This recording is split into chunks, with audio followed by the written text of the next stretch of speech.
নতুন রূপে। এই মুহূর্তে আমি আছি মানিক মিয়া এভিনিউতে এবং আপনারা দেখতে পাচ্ছেন সব বয়সী মানুষ কিন্তু এখানে বিজয় উল্লাস উদযাপন করছে। এতক্ষণ আপনাদের দেখানোর চেষ্টা করছিলাম যে সব বয়সী মানুষ কিভাবে এখানে একটা কনসার্টের আয়োজন করেছেন বিএনপি এবং এখানে কিন্তু সব বয়সী মানুষরা উপস্থিত আছেন। চলুন দর্শক তাদের কাছ থেকে জেনে নেই তাদের অনুভূতি। বিজয় দিবস উপলক্ষে আমি অনেক খুশি এখানে এসে আমি অনেক খুশি। নিজেকে স্বাধীন মনে হচ্ছে, নিজের দেশকে নিজের মনে হচ্ছে। আগে পরাধীনতার মধ্যে ছিলাম, এখন তার পরাধীনতার মধ্যে না, এখন পুরাই স্বাধীন আমরা। ভালো লাগছে, দলমত নির্বিশেষে আজকে একটা আয়োজন।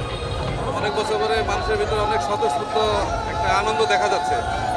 হ্যাঁ, অনেক ভালো, সবাই অনেক আনন্দ করছে। এত সুন্দর একটা আয়োজন, এটা দেখে অনেক খুশি লাগতেছে, অনেক ভালো লাগছে। খুশি এবং উদ্ভাসিত। আগামী দিনগুলোতে যেন এভাবে কনসার্ট হয় এবং দেশের সর্বস্তরের মানুষ সমাবেশ একসাথে করতে পারে, আমরা এটা প্রত্যাশা কামনা করছি। আমি অনেক অনেক বেশি উপভোগ করছি। আমি জীবনে অনেক বিজয় দিবস দেখেছি, কিন্তু এরকম বিজয় দিবস আমি কখনো দেখিনি। আজকে আমাদের বিজয় দিবস, এটা একমাত্র বিজয় দিবস যেখানে আমরা দুইটা বিজয় একসাথে উদযাপন করছি। গত 5ই আগস্ট আমরা একটা বিজয় অর্জন করেছি, একটা স্বাধীনতা আমাদের অর্জন হয়েছে। সেই স্বাধীনতা উপলক্ষে এটা আমাদের জন্য ডাবল একটা আনন্দের ব্যবস্থা হয়েছে।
কোথায় যাচ্ছে?